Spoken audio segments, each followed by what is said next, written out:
अस्सलाम वालेकुम स्टूडेंट्स।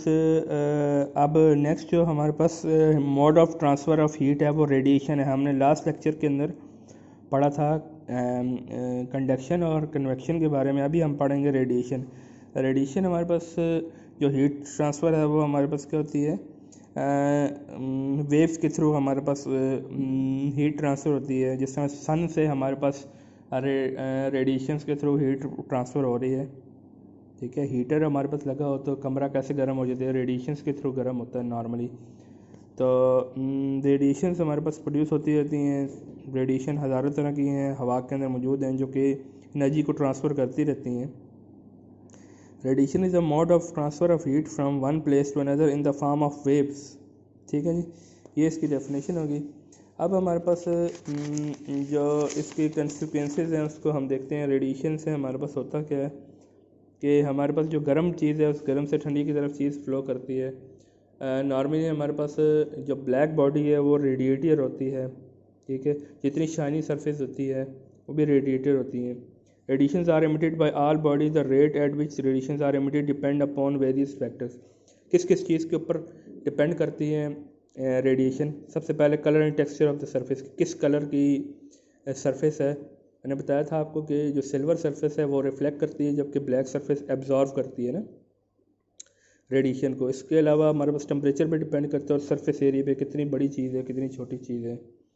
तो cup of tea becomes cold after some time. ऐसा क्यों होता है कि इस टाइम आप कप को रखते हैं किसी भी जगह पे तो उस वक्त तक हीट फ्लो करेगी जब तक थर्मल इक्विलिब्रियम नहीं होता। जिस जगह पे रखते हैं वो कूल है और चाय का कप गर्म है, तो गर्म से ठंडी जगह के दरमियान हीट फ्लो करती है रेडिएशन की शक्ल में।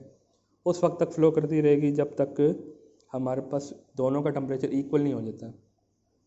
ठीक है, तो कहता है all the object lying inside a room including the walls, roof and floor of the room are radiating heat. हर चीज़ रेडिएट कर रही है हीट को, लेकिन हमारे पास क्या होती है, they are also absorbing heat at the same time. Absorb भी करते हैं और रेडिएट भी करते हैं। ठीक है, ये दोनों बातें हैं। अब डिपेंड करता है कि एनवायरनमेंट कैसा है, गर्म चीज़ किसका टेम्परेचर हाई है किसका लो है। गर्म चीज़ होगी तो गर्म चीज़ से हीट फ्लो करेगी ठंडे की तरफ, तो जो बाकी इन्वायरमेंट है वो उसको एब्जॉर्व कर रहा होगा। ठीक है, और अगर रिवर्स प्रोसेस होता है तो हमारे पास ऐसे होगा। टेम्परेचर ऑफ ऑब्जेक्ट जो है ना, फिर हमारे पास emission and absorption of radiation की बात कर रहा है कि हमारे पास एक एक्सपेरिमेंट उसने किया हुआ है। ये हमारे पास क्या है, जो एक्सपेरिमेंट है बेसिकली ये आपको नज़र आ रहा है, लेस्लाइस क्यूब है। उसकी एक साइड हमारे पास डल ब्लैक है, एक शाइनिंग सरफेस है, और हॉट वाटर इसके अंदर हमने इंटर किया हुआ है। शाइनिंग सिल्वर सरफेस, डल ब्लैक सरफेस, वाइट सरफेस और कलर्ड सरफेस, 4 सरफेस हैं इसकी। हमने देखने कौन सी हीट को एब्जॉर्व करेगी कौन सी एब्जॉर्व नहीं करेगी। इस सब का रिजल्ट जो हमारे पास आया वो इस तरीके से आया कि जो डल ब्लैक सरफेस है वो एमिटर भी अच्छी है और एब्जॉर्बर भी अच्छी है, लेकिन रिफ्लेक्ट नहीं कर सकती। सबसे रिफ्लेक्शन उसकी वर्स्ट है। जबकि जो कलर्ड सरफेस है वो हमारे पास इमिटर भी अच्छी है, एब्जॉर्बर भी अच्छी है, लेकिन रिफ्लेक्टर नहीं है।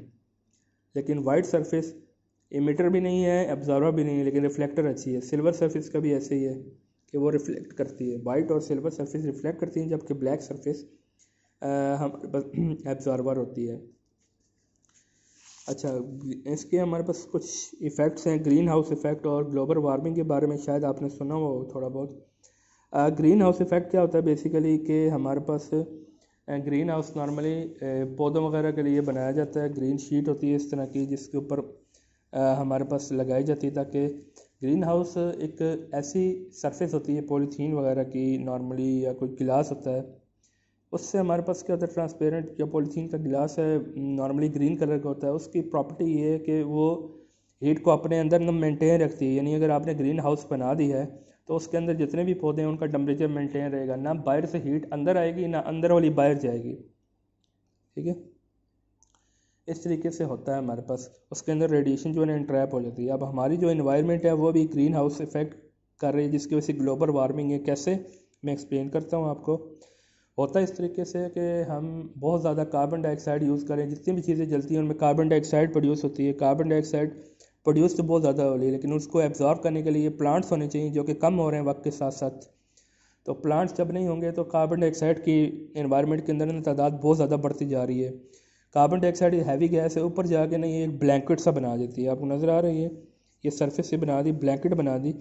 अब कार्बन डाइऑक्साइड के जो ब्लैंकेट सा बन जाता है, अब ऊपर से जब सन की रेडिएशन आती थी, सन की रेडिएशन नेचुरल प्रोसेस ये है कि सन की रेडिएशन आती है, ज़मीन से टकराती है, कुछ पार्ट इनका एब्जॉर्व होता है और बाकी रिफ्लेक्ट बैक होकर ऊपर एनवायरनमेंट के अंदर ना वापस चला जाता है।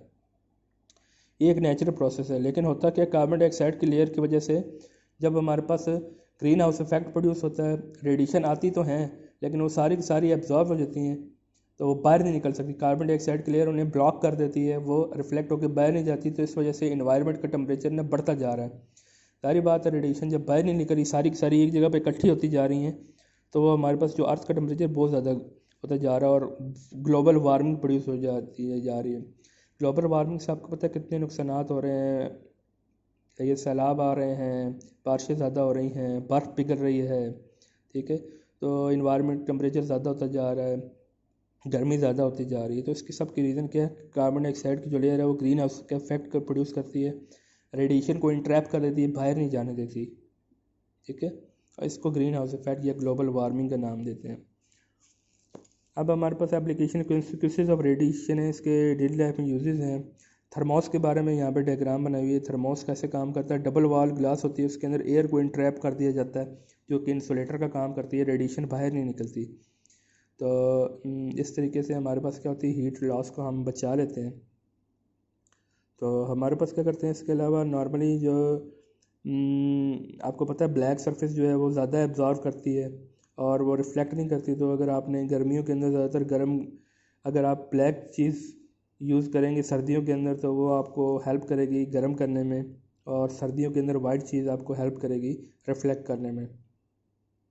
तो इसलिए हमारे पास ब्लैक और रफ़ सरफेस को यूज़ किया जाता है और वाइट और पॉलिश सरफेस को यूज़ किया जाता है, जैसा हमारे पास उसका यूज़ होगा ना उसके हिसाब से।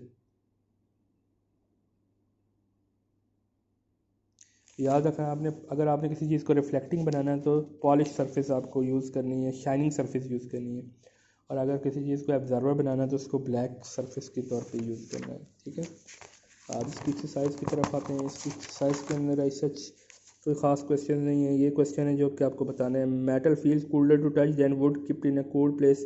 उसकी रीज़न ये है कि मेटल के अंदर फ्री इलेक्ट्रॉन होते हैं जो कि आसानी से मूव कर लेते हैं, लेकिन जो वुड है उसके अंदर इलेक्ट्रॉन मूव करने की काबिल नहीं होती, फ्री इलेक्ट्रॉन नहीं होते, वो इंसुलेटर है।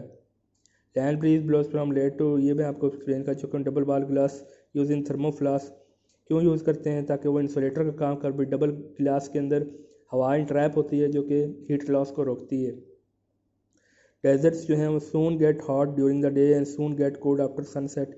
इसकी रीज़न क्या है, डेजर्ट रेत से बने हुए हैं, रेत या सैंड जो है उसका स्पेसिफिक हीट की वैल्यू इंतहाई कम है, देर से गर्म जल्दी गर्म होगा और जल्दी ठंडा होगा, इसकी स्पेसिफिक हीट की वैल्यू कम। दिन के टाइम गर्मी पड़ती है तो वो जल्दी गर्म हो जाता है, और रात के टाइम टेम्परेचर कम होता है तो फ़ौरन ठंडा भी हो जाता है, ठीक है जी। तो इस तरीके से हमारे पास ये न्यूमेरिकल प्रॉब्लम है, इसके दो बहुत ही सिंपल से न्यूमेरिकल है। दोनों न्यूमेरिकल प्रॉब्लम जो है वो हमारे पास उसके लिए जो फार्मूला यूज़ होगा वो थर्मल कंडक्टिविटी वाला यूज़ होगा, Q/T K A इंटू ये वाला फार्मूला जो हमने पढ़ा था ना,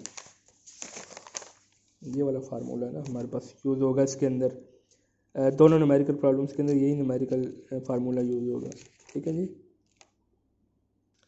तो इस तरीके से हमारा आज फिज़िक्स का कोर्स कंप्लीट हो गया। उम्मीद करता हूँ कि ये मेहनत हमारी और आपकी अच्छे तरीके से पूरी हुई, और आप इसकी तैयारी करेंगे, इसको अच्छी तरीके से पढ़ेंगे, इसके नोट्स भी आपको प्रॉपर मिलते रहे। जिसको ना मिले हों वो भी मुझे बता सकता है। अब आपने तैयारी करनी है इसकी, ठीक है। अपने और दूसरों का ख्याल रखिएगा। अल्लाह हाफ़िज़।